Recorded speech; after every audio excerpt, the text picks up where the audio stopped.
Take 48. McCulloch versus Maryland by Mikah Jumper. That's me. And some guy named Justice John Marshall, I guess. Who cares, right? Okay. So who's involved? On one side, we have James W. McCulloch and the Second National Bank of the United States. On the other side, we have the state of Maryland. Okay. This case is decided over by the Supreme Court, who are led by Chief Justice John Marshall. Now, one of the things I found interesting was that I read McCulloch might have not have actually been his last name. It may have been McCulloch, and it was just misspelled by the court clerk when it was written down, and it stuck, which I found interesting. Okay, so what happened here? Taxes? America? An issue? What? Except instead of the big guy taxing the little guy, now we got the little guy trying to tax the big guy, right? Little flip flop, little reversal. Anyways, so the state of Maryland, they place a tax on the Second National Bank of the U.S. This is the branch in Baltimore. James McCulloch, he's a cashier at the bank. He doesn't. He's refusing to pay the tax. He says no. They sue him. They want to get their money back, right? And this ends in the court ruling in favor of Maryland, and this necessitates a judicial review by the Supreme Court. Now, what was the decision that this court in Maryland came to? According to oyas.org, the state appeals court held that the second bank was unconstitutional because the Constitution did not provide a textual commitment for the federal government to charter a bank. Basically, it doesn't say anywhere in the Constitution that you can make a bank. You can't make one. That's unconstitutional. This is very strict interpretation of the Constitution. Who's this guy, huh?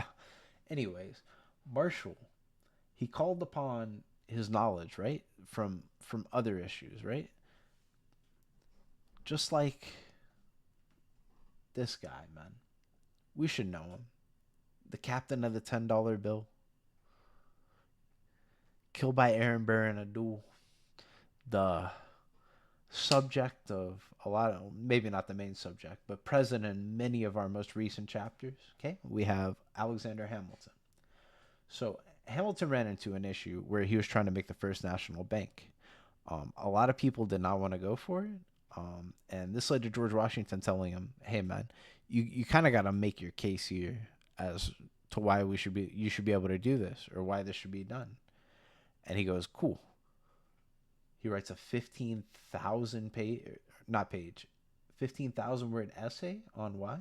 And one of the main points he makes is that the Constitution doesn't just have explicit powers like Congress can do this, the president can do this, you can do this.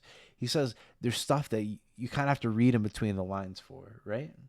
It's not explicitly stated, it's implied. And there's a lot of clauses in there here that do this. And one of the ones he points to is the elastic clause, which is also known as the necessary and proper clause. Okay, this states that Congress shall have the power to make all laws which shall be necessary and proper for carrying into execution the foregoing powers, and all other powers vested by this Constitution in the government of the United States or in any department or officer thereof. Right? So, what are John Marshall's thoughts? He agrees with Hamilton a lot.